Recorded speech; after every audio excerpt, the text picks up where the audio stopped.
저는 이번 117주년 세계 여성의 날을 맞아 대한민국 한 명의 여성으로서 그리고 조국혁신당의 여성위원장으로서 3월 8일 한국 여성대회 행사에 적극적으로 참여했습니다. 이 대회는 1985년부터 한국여성단체연합의 주관으로 개최된 것으로 올해 40회를 맞이하였습니다.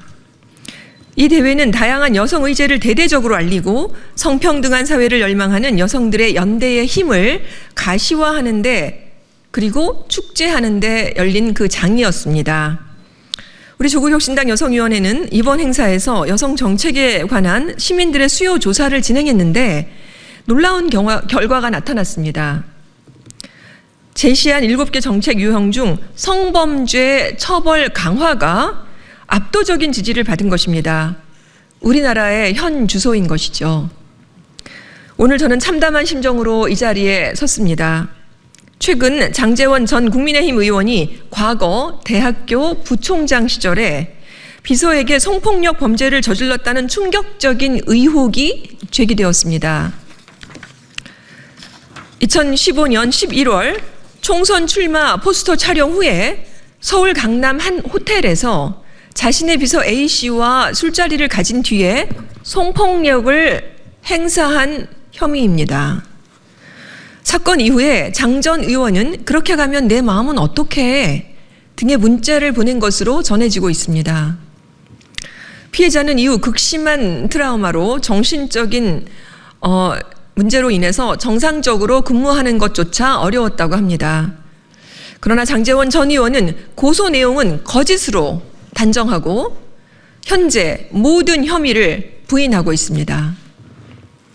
게다가 보도 이후 하루 만인 3월 5일자로 국민의힘에게 탈당 의사를 밝히면서 누명을 벗고 돌아오겠다고 했습니다. 되려 음모와 배경이 있는 것은 아닌지 강한 의심이 든다면서 2차 가해까지 서슴지 않고 있습니다. 시간이 흐르면 죄가 덮입니까? 시간이 흐르면 지었던 죄가 아무렇지도 않아지는 겁니까?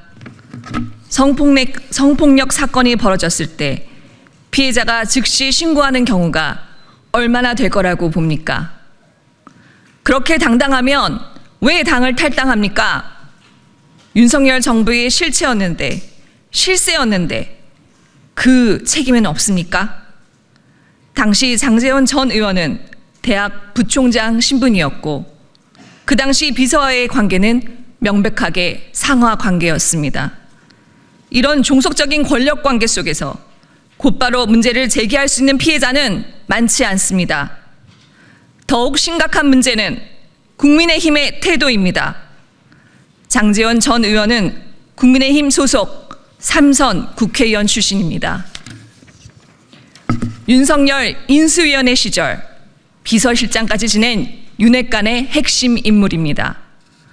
그런데도 국민의힘은 지금까지 어떠한 공식 입장도 내놓지 않고 있습니다. 국민의힘은 권력형 성범죄에 대해 침묵하는 정당입니까? 도대체 윤석열 정권은 어떤 정권이고 어떤 사람들로 채워졌길래 이 모양 이 꼴입니까? 국민의힘 권영세 대표와 권성동 원내대표 등 지도부는 당 차원의 공식 입장을 밝히고 책임 있는 조치를 취하십시오. 권력형 성범죄에 대한 당 차원의 철저한 조사와 재발 방지 대책을 마련하십시오. 우리 사회는 권력을 이용한 성범죄에 높은 잣대를 요구하고 있습니다.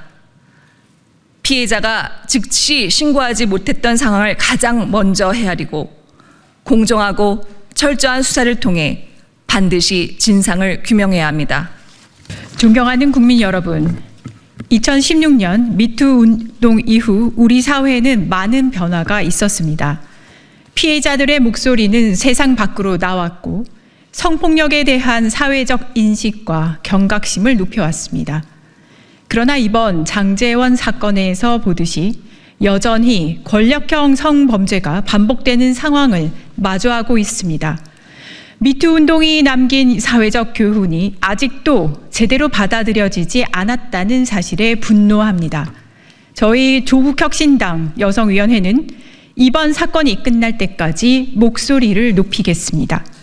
경찰은 철저한 수사를 통해 진실을 밝혀야 하며 검찰 역시 어떠한 외압에도 흔들리지 않고 법과 원칙에 따라 엄정한 조치를 취해야 합니다. 마지막으로 국민의힘이 계속해서 침묵한다면 이는 단순한 방관이 아니라 성범죄에 대한 무관용 원칙을 스스로 저버리는 것과 다름없다는 명징한 증거입니다. 우리는 피해자의 용기에 연대하며 철저한 수사와 정의로운 판결이 이루어질 때까지 끝까지 함께 하겠습니다.